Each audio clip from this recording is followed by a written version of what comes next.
Actually ক'বলৈ গ'লে কৃষকৰ বাবে সুখবৰ। এইমাত্ৰ যিটো মিচিং দি মই ধান কাটিলোঁ আৰু এইটো মিচিঙৰ দ্বাৰা ধান কাটি কৃষকৰ ইমান লাভ হ'ব। তাৰমানে আজি যদি আপুনি এজন মানুহ কাম কৰিবলৈ লয় মিনিমাম আপোনাৰ 6ৰ পৰা 700 টকা লাগে আৰু 1 বিঘা ধান কাটোতে মিনিমাম আপোনাৰ 4ৰ পৰা 5জন মানুহ লাগে।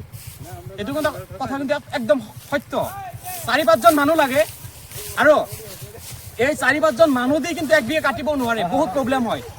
এই কথা কিন্তু আপোনালোকে নিশ্চয় জানে। আৰু এই মিচিঙৰ দ্বাৰাই যদি আপোনালোকে 1 বিঘা ধান কাটিবলৈ যায় মাত্ৰ লাগিব আপোনাৰ 800 টকা, মাত্ৰ 800। আৰু ইমান ধুনীয়াভাৱে কাটি দিব। যদি আপোনাৰ ঘৰত গৰু আছে বা ম'হ আছে তেনেহ'লে চিন্তা কৰিব নালাগে, খেৰৰ কোনো ধৰণৰ চিন্তা কৰিব নালাগে। চাওক আপোনালোকে কিমান ধুনীয়া হৈছে আৰু এনেকুৱাভাৱে থৈ দিছে, মানে এনেকুৱা শুকান হৈ যাব, আপোনাৰ খেৰৰ কাৰণে কোনো ধৰণৰ চিন্তা কৰিব নালাগে। মই সেইকাৰণে কৈছোঁ যিসকল কৃষকে ভাবি আছে বৰ্তমান যিহেতু আঘোণ মাহ ধান কাটাৰ সময়, এইটো সময়ত কিন্তু প্ৰত্যেকজন মানুহৰ দৰকাৰী যে ভাল এটা মিচিং হ'লে ধান কাটিব পৰা যাব। আৰু প্ৰত্যেকজন কৃষকৰ কিন্তু লাগতিয়াল বস্তু এয়া চাব পাৰে আপোনালোকে, এয়া বৰ্তমান মিচিং আৰু এইটো মিচিঙৰ দ্বাৰা কৃষকৰ ধান কাটি আছে।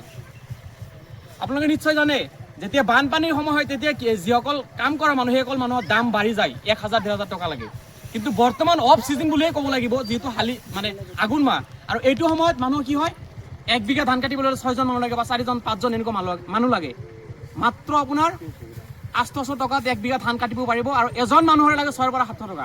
এতিয়া আপোনালোকে বিবেচনা কৰক, মই স্ক্ৰীণত নম্বৰটো দি আছোঁ এইজন দাদাৰ, একদম ডাইৰেক্টলি যাব খেতিত যাই কিনে কাটি দিব, কোনো ধৰণৰ চিন্তা কৰিব নালাগে। চাওক মানে কিমান ধুনীয়া হয়। আৰু এই সন্দৰ্ভত মোৰ গাঁৱৰ কেইজনমান মুৰব্বী আছে, সেই বিষয়ে মানে মুৰব্বীসকলে অলপমান ক'ব। একচুৱেলি এইটো মিচিঙৰ দ্বাৰা ৰাইজৰ কি লাভ হ'ব, এইখিনি কথা কৈ দিয়ক। ৰাইজৰ উপকৃত হ'ব। মই জনামতে এটা হাজিৰা ল'ব গ'লে 600ৰ কম নাপায় আৰু ইয়াতে 1 বিঘা জেগা ধান কাটিলে 800 টকা লাগে। আৰু গৰুৰ খেৰ হ'ব, গৰুৰ খেৰ এভেইলেবল হ'ব, আপোনাৰ ধানো অন্যায় নহয়। দাম চাম ক'ব নালাগে, এইখিনিয়ে। আৰু মিচিংটো ক'ত আপোনালোকে আনিছে, সেইটো ক'ৰ পৰা বিক্ৰী কৰে একচুৱেলি?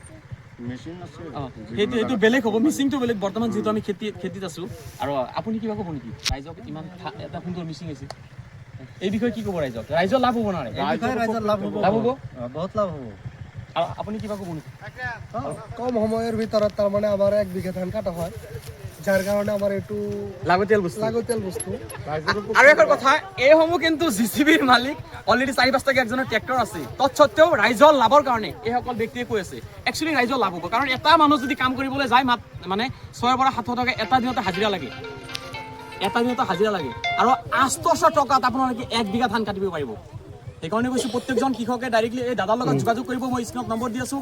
এই হৈছে বৰপেটা জিলাৰ চেঙা সমষ্টিৰ অন্তৰ্গত হৰিপুৰ আহিলে হ'ল, বা স্ক্ৰীণত নম্বৰ আছে, ডাইৰেক্টলি এইজন দাদা বা এইজন দাদাৰ লগত কথা পাতিলে হ'ল, কোনো ধৰণৰ চিন্তা কৰিব নালাগে। চাব পাৰি কিমান ধান আজি কাটিছে, আপুনি ইমান ধুনীয়াকৈ কাটিছে, সেইখিনি কথা মই কৈ কিনে